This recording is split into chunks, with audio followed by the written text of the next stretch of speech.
Hari Om to everybody. Hari Om. Namaskaram, Swamiji. Namaskaram, namaskaram.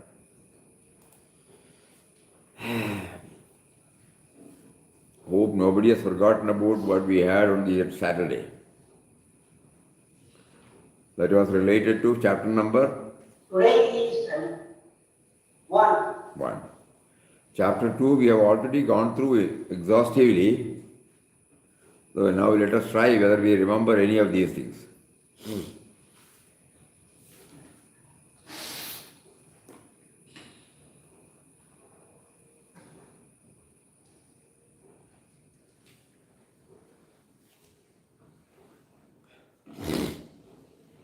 First we will go through the preface, probably you might remember.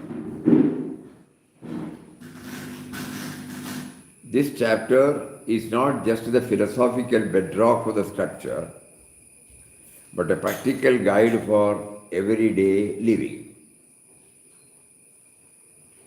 It addresses life's most pressing questions: the nature of the self, the inevitability of change, purpose of action, path to inner peace.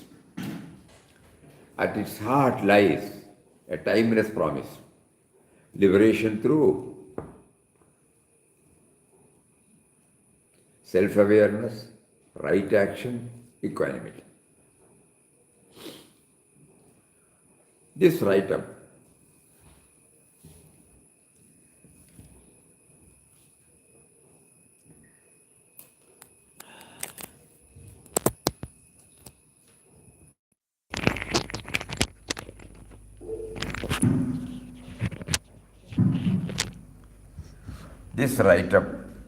explores how the Gita's wisdom through chapter number 2 becomes life-changing when applied as a refinery for the mind, purifying our thoughts, words and deeds. That is a refinery.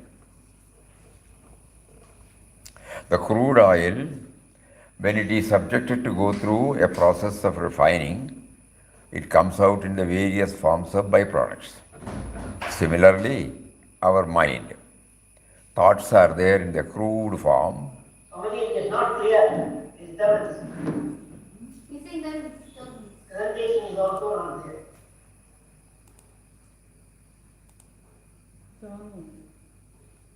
Sound. We'll just check. Now just see if it's connected to Anand Ashram. That signal was poor. Signal was poor.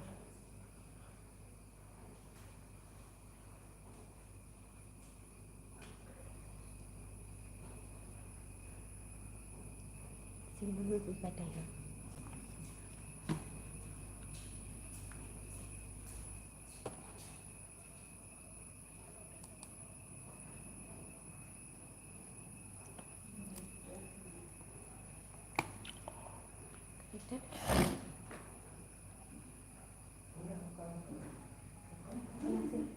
Is it better now?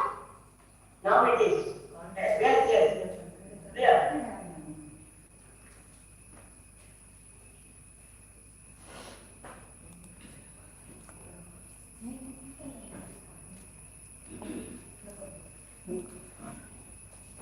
When we react to events and individuals, normally so many type of thoughts rush in.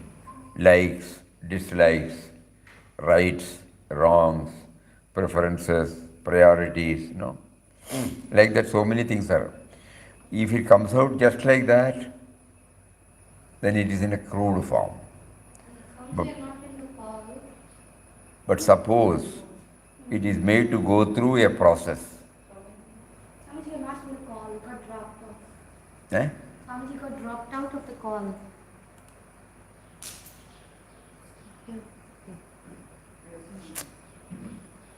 Another big disturbance. Yeah, this also.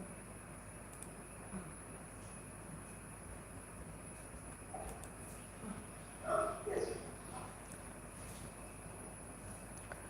So suppose such thoughts, when they rush up, before immediately reacting, suppose we develop a system by which the thoughts are being processed. Then, that means what is processing? I live because of the various factors other than me. Please think over this. What is meant by refining? For my birth, I have not done anything. The me and mine in us now had no role in my birth. And when we came out, we did not bring anything.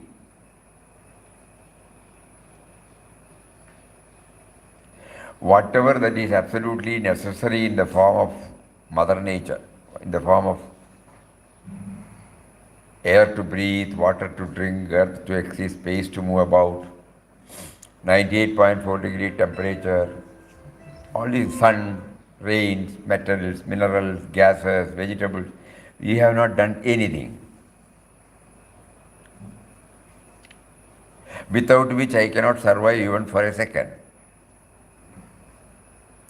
Whatever creature comforts I am enjoying now, I have not produced. So I exist because of the factors other than me. Please think over. Every one of us should think about this. Such being the truth, how can I think about me to me only? Even this very word, the language somebody gave, the body, the seed gave,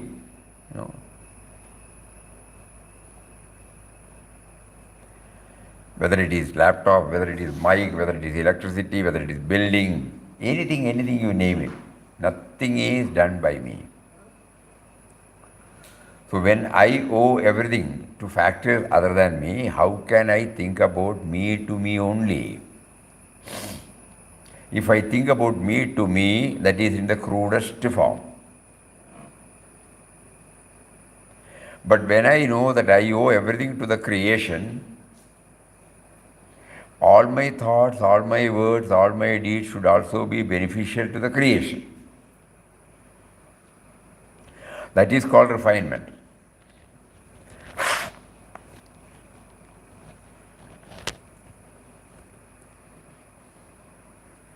So Bhagavad Gita wants us to process our thoughts before it comes out in the form of thought, word and deed. Please think about it. Refinery is a beautiful word, but we should know how it is connected to us. So me to me is the crudest form. Me to we it is me to we means getting refined, and finally me to him is the most refined one. We are always conscious of the power because of which we are what we are. Is that clear? Yes, Swami, quite clear. Excellent. So this is what is aimed at. So Bhagavad Gita steps in to accelerate, to put us on the process of refining. So each and every stanza enables us to improve this refining. This is the background.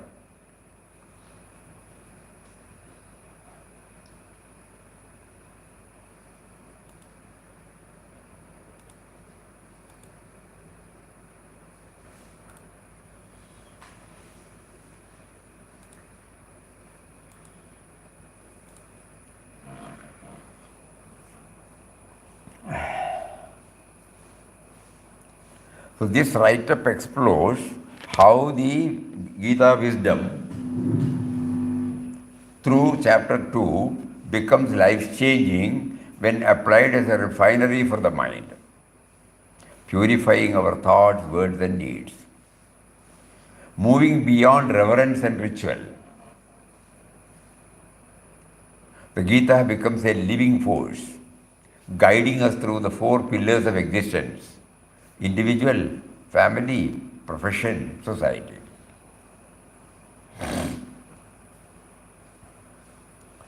we are an individual, we are a part of the family, we are a part of the professional life, we are part of the social life. So in these four tiers, Gita helps us.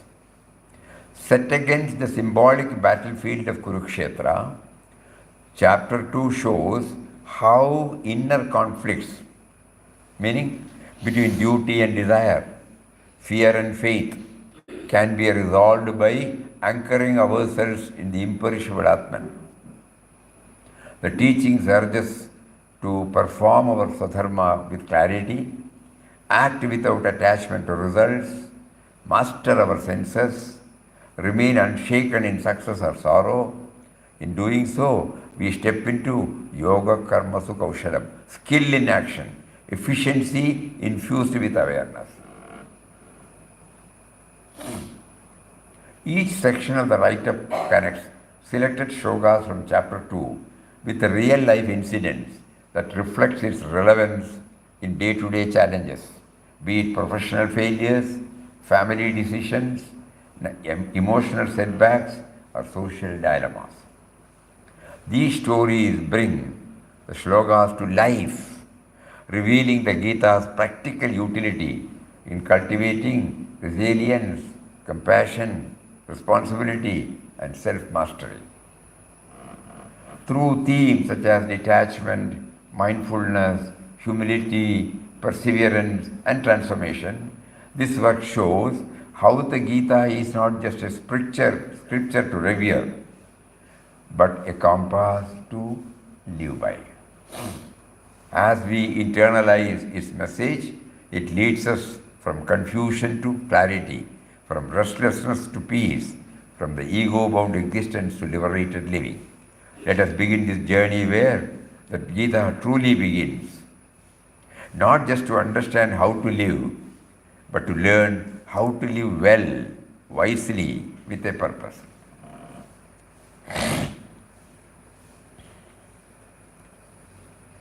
There are about 72 shlokas.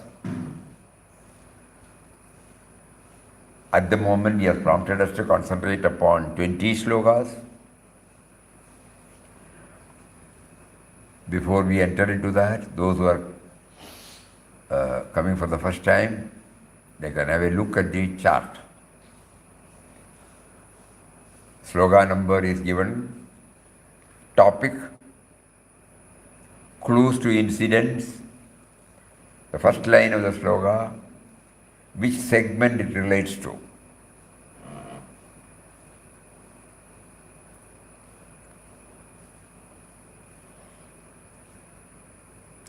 So 10 plus 10, 20.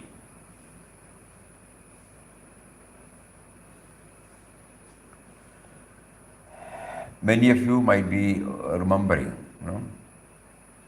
dacoit surrender to Vinobaji. We'll come to that. If anybody wants that to be shared again, we will try. It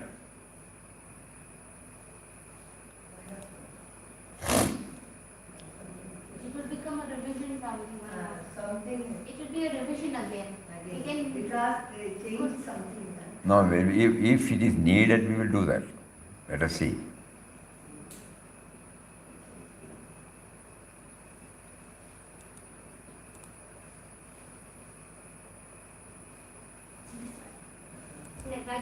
Like we have the same one.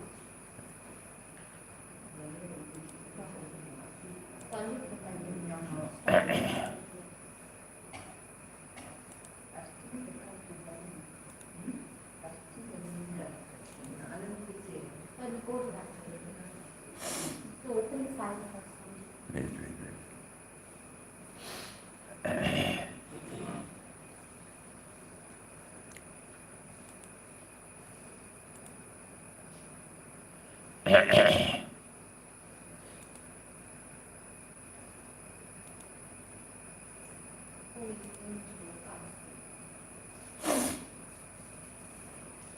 Because we are not well conversant with Sanskrit, we have put it in Malayalam. That was the procedure we adopted for first chapter. So we will first take Gita touch. seventh shlokas. Malayalam book, വേണ്ട normal. കാർപ്പണ്യദോഷോ പഹതസ്വഭാവഃ പൃച്ഛ്വാമി ത്വാം ധർമ്മസമ്മൂഢചേതാ. Chant.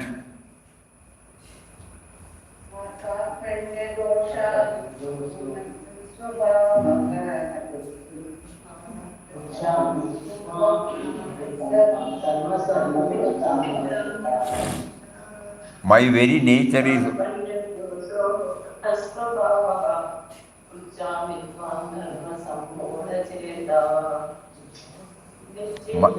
यच्छेयस्या निश्चितं ब्रूहि तन्मे शिष्यस्तेहं शादिमां त्वां प्रपन्नम्.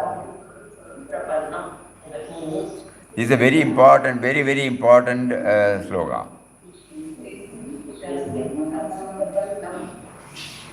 Normally we feel we are right, others are wrong. But here Arjuna exposes himself. I am unable to take any decision. So I surrender to you. I am your disciple. Please guide me. A very important chapter, sloka, where we are given this. Whenever we are in doubt, does this well up in our mind? Or are we carried away by our rights and wrongs firmly? We are talking about refining ourselves, Here we become humble. My very nature is overcome by faint-heartedness and confusion about my duty. I ask you what is truly good for me. I am your disciple. I surrender to you. Please guide me. So to a higher power we seek the wise counsel. The first lesson, Not holding on to my views, my perspective, my rights and wrongs, my likes and dislikes. Shishyasteham shadimam tvam prapannam. Please guide me. And what is the anecdote supporting it?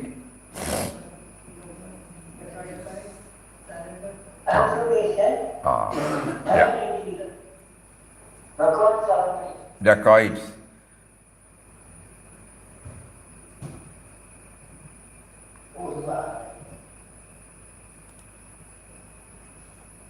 You can remember, I'll just... The Chambal Wali was once not... Please hear. The Chambal Wali was once notorious for its ruthless dacoits who ruled the region with violence and fear. Despite relentless efforts by law enforcement, these outlaws remained unyielding. Unknown to them, their path of aggression brought neither peace of mind nor freedom from fear, only deeper entanglement in unrest and uncertainty.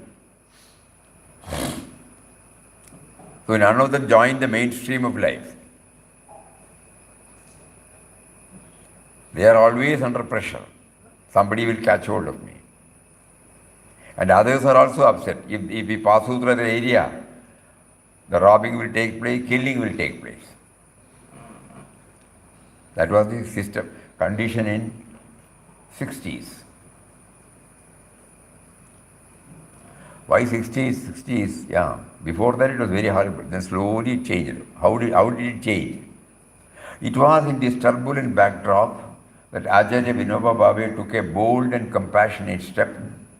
Rather than confront the dacoits with force, he reached out to their hearts, seeking to awaken the dormant goodness within. Like Arjuna, who stood helpless and overwhelmed on the battlefield of Kurukshetra, these dacoits too were caught in the crossfire of doubt and despair. Their surrender to Vinobaji mirrored Arjuna's heartfelt plea to Lord Krishna in the Bhagavad Gita, chapter number 2, shloka number 7. कार्पण्यदोषो महतस्वभाव पृच्छ्वामि त्वां धर्मसम्मूढचेता अच्छेयस्या निश्चितं ब्रूहि तन्मे शिष्यस्तेऽहं शादिमां त्वां प्रपन्नम्. My very nature is overcome by faint-heartedness and confusion about my duty. I ask you what is truly good for me. I am your disciple. I surrender to you. Please guide me.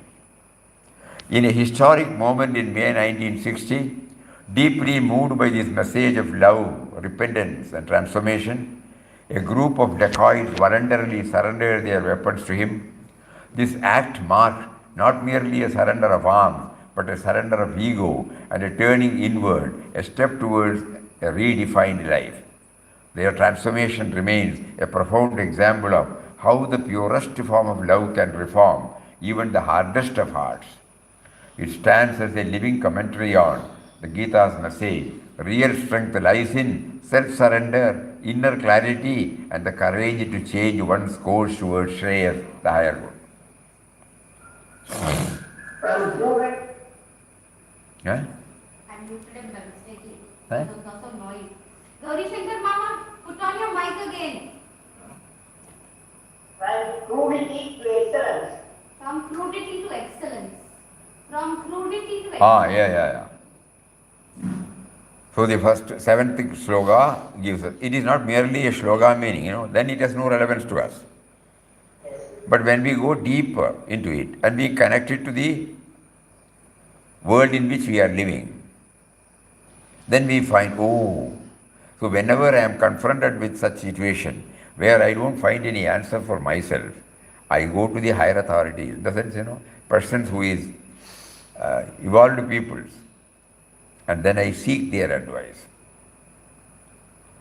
Practical clue. Seventh shloka is a practical clue. Not holding to what I feel. There could be so many dimensions. Then we move to the second sloka. Ashocyananvashocastvam prajnavadam cha bhashase gadasuna sumscha nanushochanti pandita.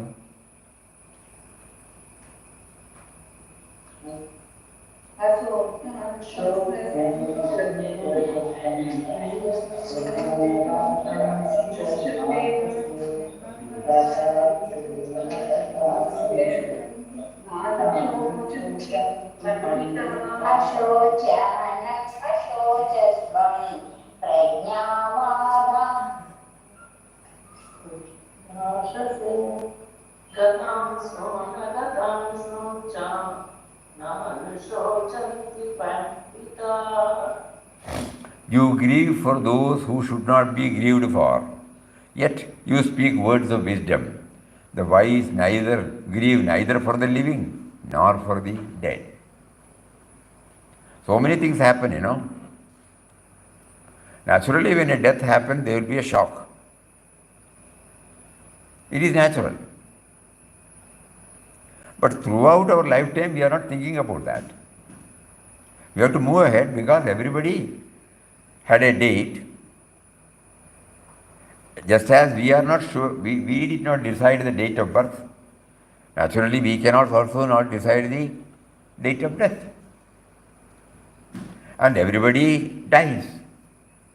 As long as we are conscious of this truth, we will not be swayed by the death. We have a shock, we will try to recover, accepting the truth that it is not unnatural. There are so many ways by which we can console ourselves. He has been relieved of all the sufferings. And this comes to us. But every one of us must have witnessed the death of somebody, a relation, a friend, a teacher, everybody. Probably when we look back, we find so many people have come into our life and they have quit the scene. So this reality, we try to accept it. That will give us the cushioning to absorb the shocks created by the death. So So that is what is pointed out here. So here the marine engineer, you remember? Amit, a young marine engineer, found himself adrift after a prolonged career break. Eager to restart his journey, he stepped into an interview with high hopes, only to falter. His technical knowledge had dulled over time, and the panel's questions exposed the gaps. The sting of failure was sharp, and for a moment, self doubt threatened to anchor him in regret. At first, he consoled himself with the thought that failure happens to everyone and that perhaps he need not act immediately. Clinging to what is gone only clouds our vision. Letting go allows us to move forward with purpose and peace. This understanding is mirrored in the following chapter 2, sloka number 11. Ashochya nannashojastvam prajnavadam cha bhashase gadasu nagadan sumscha nanishochanti panditaha. But Amit refused to let sorrow define his journey. Instead of dwelling on what was lost, he enrolled in a rigorous reorientation course. Each day he rebuilt his confidence, mastering the latest developments in his field. The process was humbling but transformative. With renewed skills and a steadier heart, Amit sat for another interview. This time he spoke with clarity and conviction. He was welcomed back into the industry, his career sailing forward with fresh momentum. When we face setbacks, true insight lies in seeing beyond the immediate disappointment, recognizing that life's flow is not meant to be obstructed by a single failure or loss. Perseverance is the key that transforms setbacks into stepping stones. By steadfastly continuing despite difficulties, we cultivate resilience and deepen our understanding that no single obstacle can define our journey. Recognizing that life's momentum is greater than any individual failure empowers us to keep moving forward with determination and hope.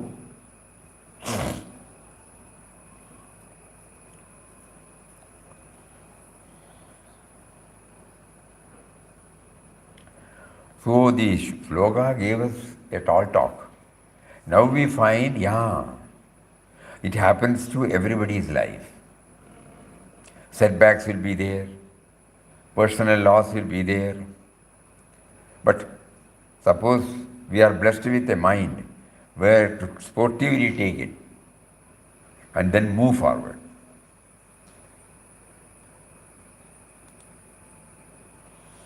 So marine engineer faced failures but sportively took it as a passing event. You see how Bhagavad Gita is related to a day-to-day experience. We can form any opinion, we can bring any, this is how we try to look at the sloka. Next one, again. Dehinosmin yatha dehe kaumaram yauvanam jara tatha dehandara praptir dhirastatra na mukhyati.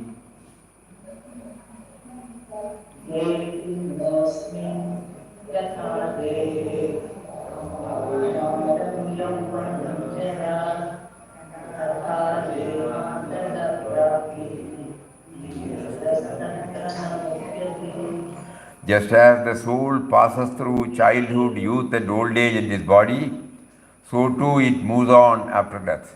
The wise are not deluded by this. The same idea. So the example given here is, one morning an elderly father, recently affected by mild Parkinson's, joined his son, an executive and daughter-in-law, for their usual breakfast. While sipping his coffee, his trembling hand caused a few drops to spill into his son's neatly pressed shirt. Instantly, the daughter-in-law reacted sharply. It is high time we consider moving him to an old age home. Her frustration stemmed from concern but the words stung. The son, caught between roles, stayed silent.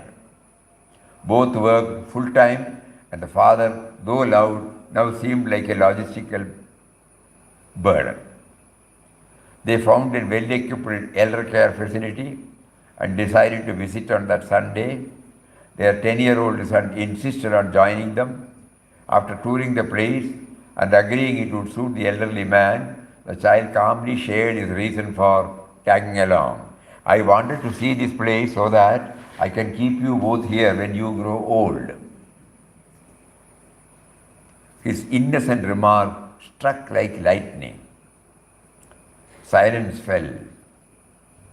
The truth dawned. Aging is not a misfortune, it's a natural progression. They returned home and with tears and humility apologized to the old man, owing him to care for him with love. In that moment of awakening, the essence of Bhagavad Gita, chapter number 2, came alive. Dehinosmin yatha dehe kaumaram yauvanam jara tatha dehantara praptir dhiras tatra na mukhyati. Just as the soul passes through childhood, youth and old age in this body, so too it moves on after death. The wise are not deluded by this. What the mind resisted, the child's heart revealed. Old age is not an error to be corrected, but a stage to be respected and included. The Gita once again had spoken through the voice of innocence, reminding us that true wisdom lies in embracing every phase of life with inclusiveness, honoring the dignity and value each generation brings. See, not a literal meaning. Literal meaning, it will be only help us to store in our mind and we can reproduce it. It will not help us in our life. But when we connect it with an example drawn from daily life, then it comes to life.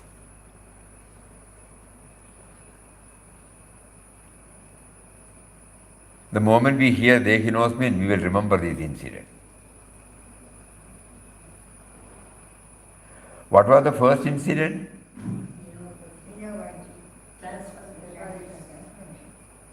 Everybody's mom? Eh? Vinobaji. Ah, okay. Yeah. Then second one was? Eh? Marine engineer. Marine engineer not losing his hope, you know. And third one is?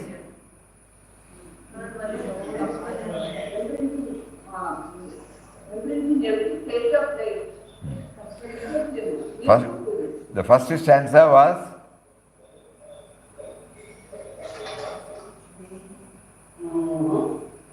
Number 7.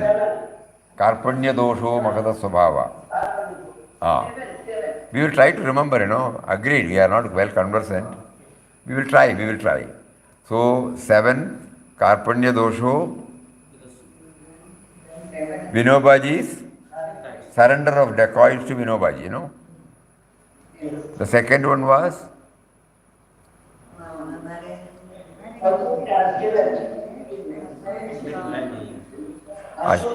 Ashochan and Anvashojastam. Number you don't, if you don't know, forget about it. Ashochan and Anvashojastam. And incident? Marine engineer. He did not lose hope. Though he failed, he was able to sportively take the failure. And now the third one, 13th shloka, Dehinosmin yatha dehe. And we remember how the boy reminded the parents about the old age. We move to the fourth. Once Papa was traveling by train to Rameshwaram with a fellow sadhu. Just 6 miles before the destination, a ticket inspector asked them to alight as they had no tickets. The sadhu began to grumble about having to walk the remaining distance. With his characteristic serenity, Papa gently said, "Brother, one cannot reach Rameshwaram entirely by train. A pilgrimage is meant to be walked. By Ram's grace, we were carried this far in comfort. Now he wills that we walk the rest. Let us be cheerful, it is all he is doing." Bhagavad Gita, chapter number 2, Sloka number 14, beautifully echoes, Matra sparshastu kaunteya, shitoshna sukha dukkada, agama apayino nitya, tam stitikshasva bharata. O son of Kundi, the contact of the senses with the objects give rise to cold and heat, pleasure and pain. They come and go and are impermanent. Endure them bravely, O Bharata. Papa's calm acceptance shows how a devotee transforms inconvenience into an opportunity for gratitude and optimism, enduring the ups and downs of life with unwavering faith in the divine will. So fourth one, Matra Sparsha. Agama Payino Nityam. If one word can give us, it will come and go. Okay. So whenever we are confronted with trying situation, if this comes to us, it will give us a cushioning. Everything has got a relevance, no doubt. We get shocks, we get depressed, we get dejected, we get dispirited. But immediately we remember, there must be a purpose, there must be a purpose, there must be a purpose. So we gain back. So adversity will not stop our journey. Adversity will be taken as a positive step.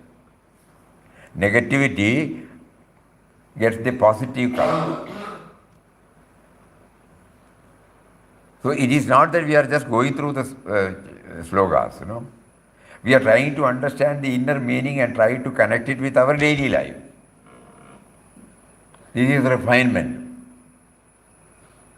If we just get stuck in it and start weeping only, without looking forward, without seeing in and around, when you plant a seed, when you sow a seed, the seed breaks. The form of the seed is gone.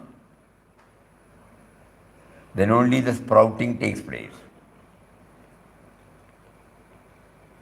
When we look at ourselves, what we have been holding as dearest when we were in childhood days, it dropped off by itself, is it? Do we cry for that? The playthings.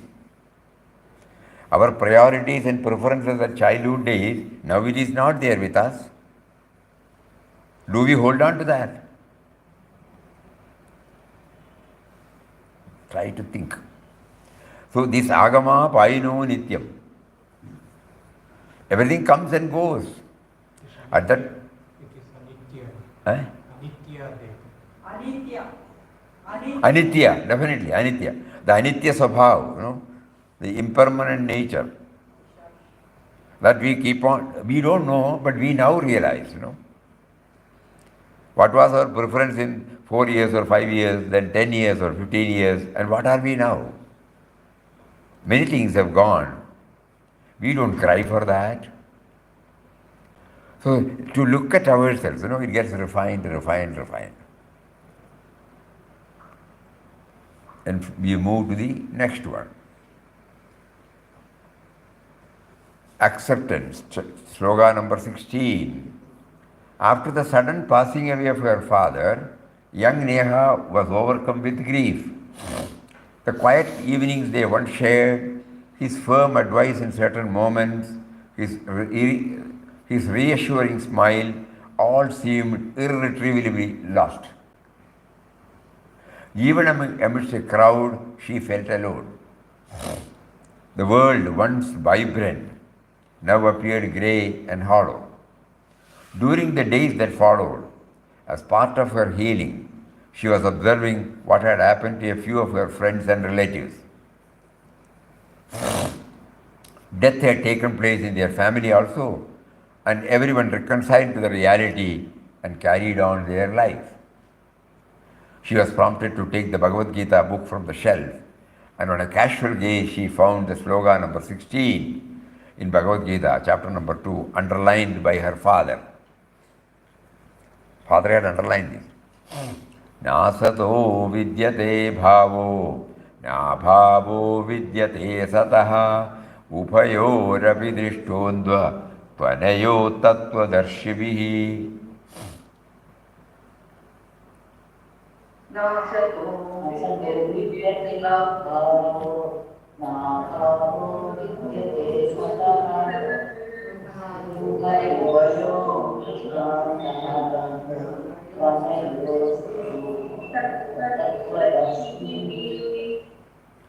Of the unreal, there is no existence of the real.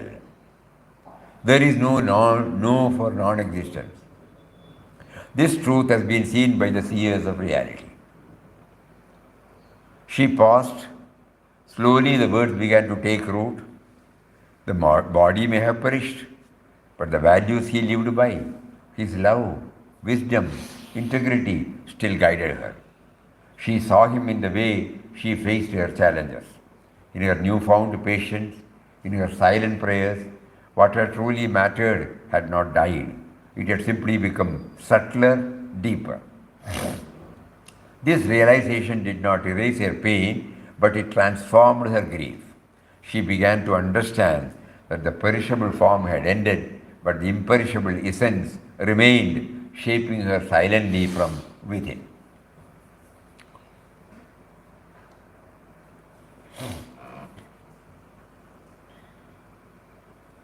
We all remember when one by one we were losing our parents. They have left their body. But the moment we close and think about them, they are with us. They have been with us, they are with us. The only thing is outer form is gone. Now we can talk to them. They are there in the form of the ideal they are represented. So they have not gone anywhere. Every one of us has to think about it. 10 years, 15 years, 20 years, 30 years, 40 years before somebody would have died. Closest to us, we admire them.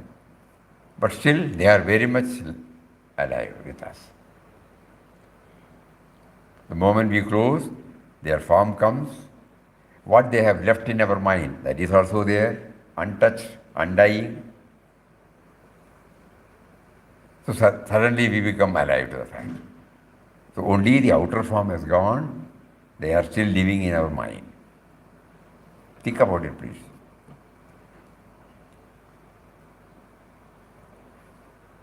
This moment of inner clarity reflects the essence of the shloka. The transient, body, possessions, moment will all pass away. But the eternal, Sat, values, spirit, consciousness abides beyond time. Swamiji, Yeah. your presentation has to be changed. I am writing down. Your presentation has to be changed. I am writing down. Eh? She is seeing only the shloka. She cannot see the other video. We have not put it. No. We have not put it. If you want, we will put it again. Because we have already exhaustively dealt with it previously. We are repeating it for the sake of newcomers who are hearing for the first time. So you just start thinking about this. Please think about it. We can parade before, because God is there in everybody. That is why they are available to us in the, though outwardly they are perishable, their body is perishable, because the inner content is imperishable. It comes in a different form in our mind, in the form of a thought. And you can commune with them, you can feel quite, the company of them is felt. Think.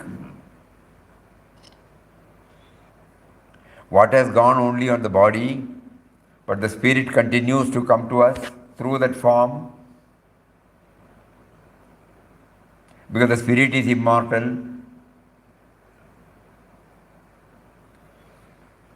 So Neha's journey shows how the Gita is not just a philosophical text. It's a lamp in the darkness, revealing what fades and what remains, what ends and what eternally endures. All these slogas, Dehinosmin yatha dehe, matra sparshastu kaunteya, nasato vidyate bhava. Think how it is related to our very life, how it answers many of our pressing questions. From there we move to the sixth.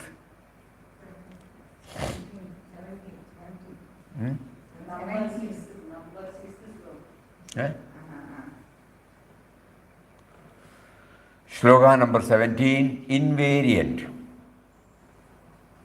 Ramundi, a visionary businessman, once acquired a barren stretch of land on the outskirts of the city. With unwavering determination, he envisioned transforming this desolate plot into a thriving hub of industry. Inviting a close friend to the site, Ramundi passionately shared his grand plans to erect a state-of-the-art factory dedicated to manufacturing protective seals, the very shields that safeguard the purity of countless products. Years rolled by, marked by relentless effort and meticulous planning. The once empty expanse blossomed into a magnificent industrial complex humming with activity. When the factory was finally complete and production commenced, Ramundi once again brought these friends to witness the fruits of his labor.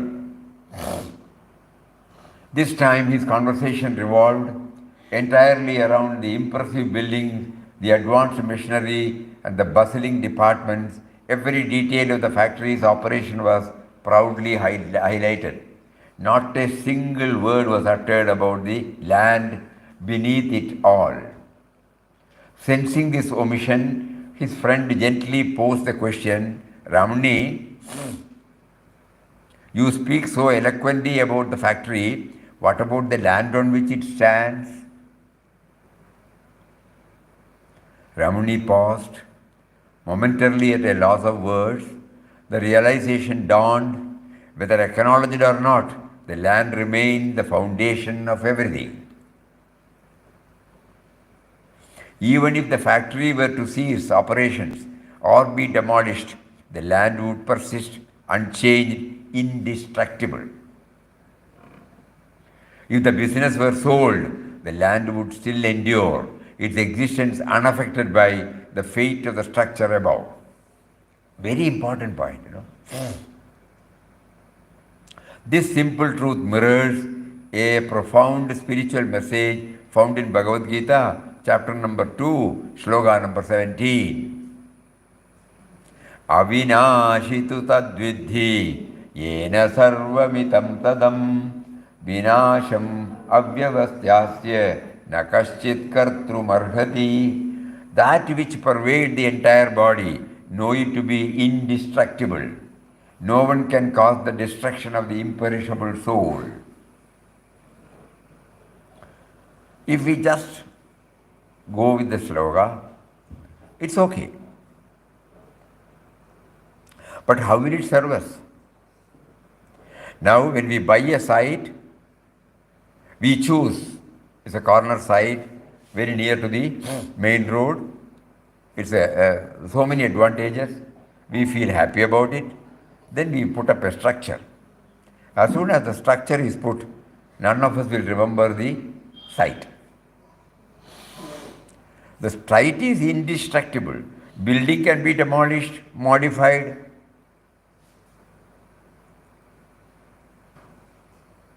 Nowadays in cities you find that what do you call the estate builders, Redevelopment. Rebuilding. Redevelopment. Redevelopment. So development, I don't hear. Redevelopment. No, okay. So that means they demolish the old structure and then they put up 10 story, 15 story, 20 story. But the Joint venture. so the land remains the same. Similarly, this structure, this body, mind, intellect, is subject to all these things. But the one which is activating, one is enlivening, that force is always there. Think about it. Just as the land remains invariant, serving as the silent foundation for all that is built upon it, so too does the soul pervade and sustain our existence, imperishable, untouched by change or destruction. The story of Ramuni's factory is a powerful reminder. While we may become absorbed in the visible achievements of life, we must not forget the enduring essence that underlies them all.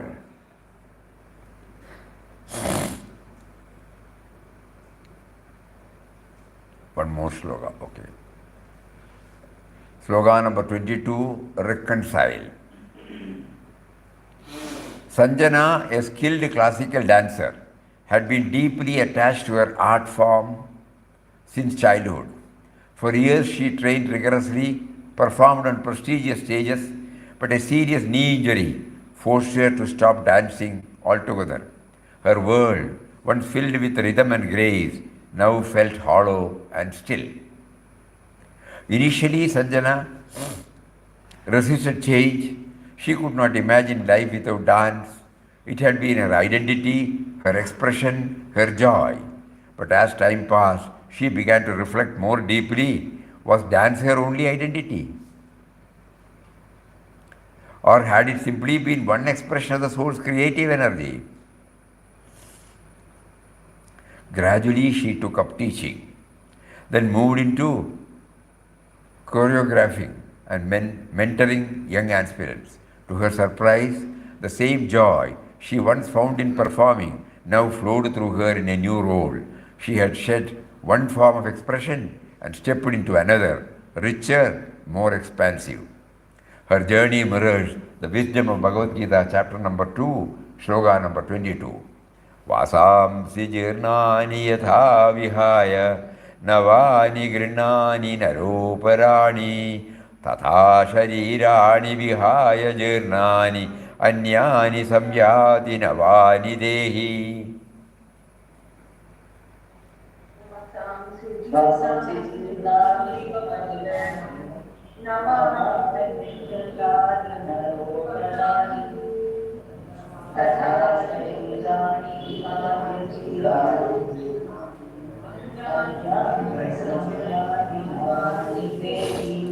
As a person discards worn out clothes and puts on new ones, so the soul leaves old body and takes on new ones. While the shloka speaks literally of the body, its deeper meaning extends to any transition in life, letting go. Letting go of outdated roles, identities, or situations to embrace new expressions of the same inner life. The body may stay the same, but the soul evolves through experiences, just as we change garments that no longer serve us. Sanjana did not lose herself when she stopped dancing. She simply changed the garment through which her soul expressed its purpose. See how it is connected to daily life. Gita is slowly entering into us now. Each sloka is making us move closer to her, not distancing us. So this was the 7th. So if you take a recap, we will try to remember first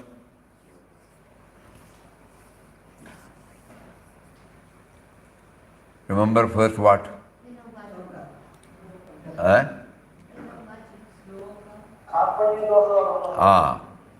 So Karpanya Dosho Makata Svabhava. And there, dacoit surrender to Vinobaji. Second was Ashochya and Annashodasto. Marine engineer faces the failures but sportively took it as a passing event.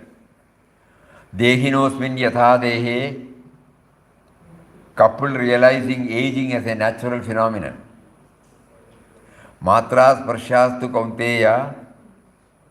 Papa cheerfully accepted while asked to get down from the train, transforming the negative to positivity. Nasato vidyade bhavo. She accepted her father's sudden passing as part of life's natural course. Avinashi tu tadvidhi. The owner saw the factory as his, but the land as a lasting truth beyond ownership. Even if the owner changes, nothing happens to the land. The land remains the same. Think. And then, Vasamsi Jirnani Yatha Vihaya, dancer after a fall accepts new way of life cheerfully.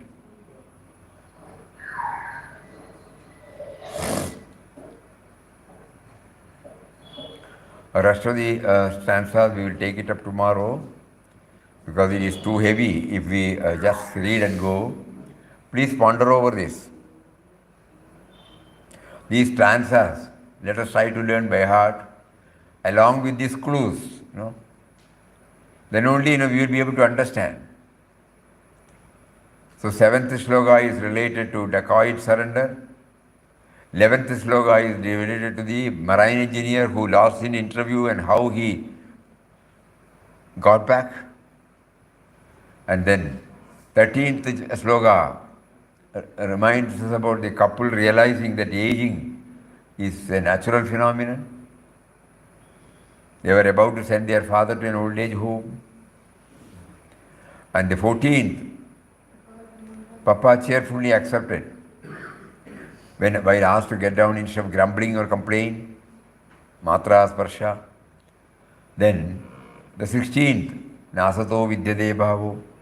She accepted her father's sudden passing as part of life's natural course. Avinashi 17. The owner saw the factory as his, but the land as a lasting truth beyond ownership. It will help us a lot. Then Vasamsi Jirnani, so 22. Dancer after a fall accepts new way of life cheerfully.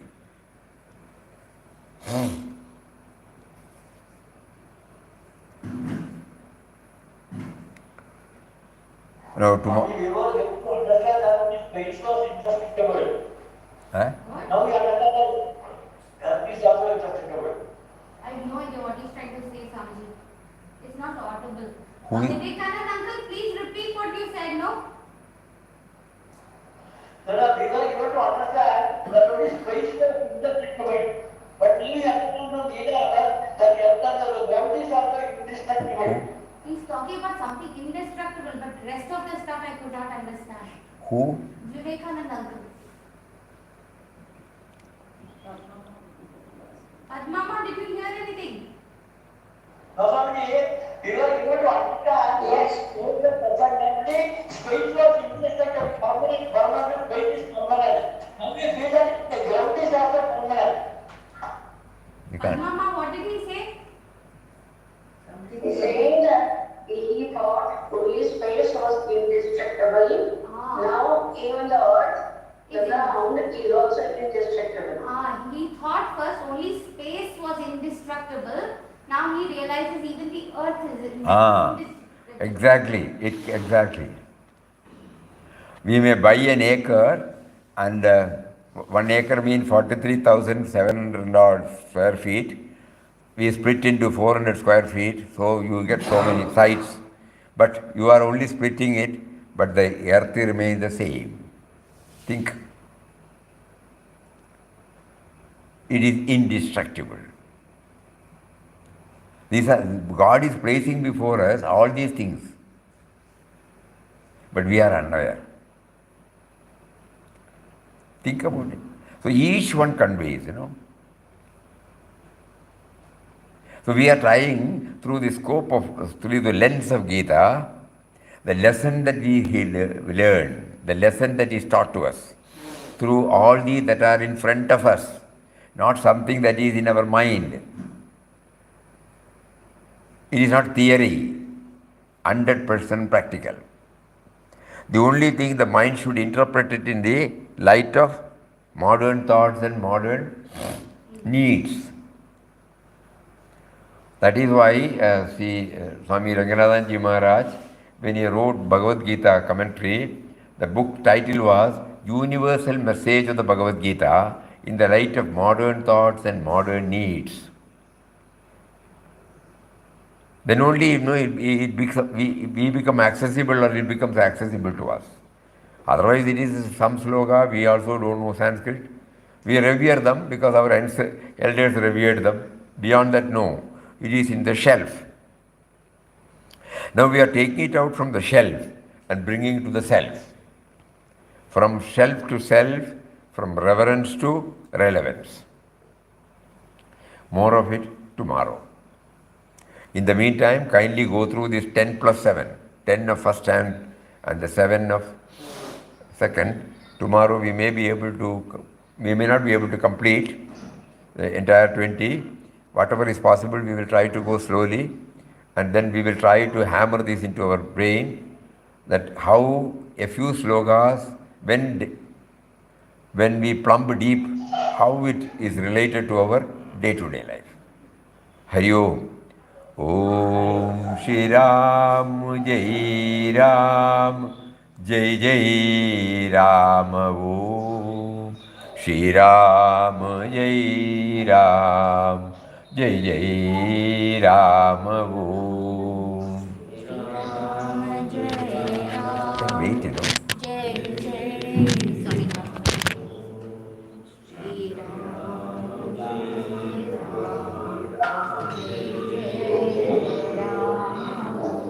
Shri Ram Jai Ram Jai Jai Ram. Om Shri Ram Jai Ram Jai Jai Ram. Om.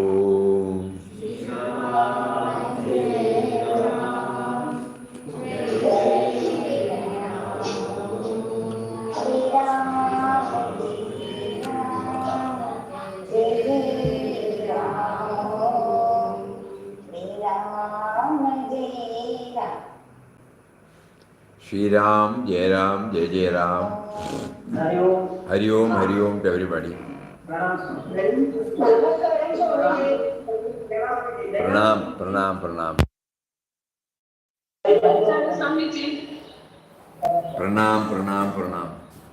Hari Om, Hari Om. Namaskar, Namaskar. Hari Om, Hari Om. Namaskar.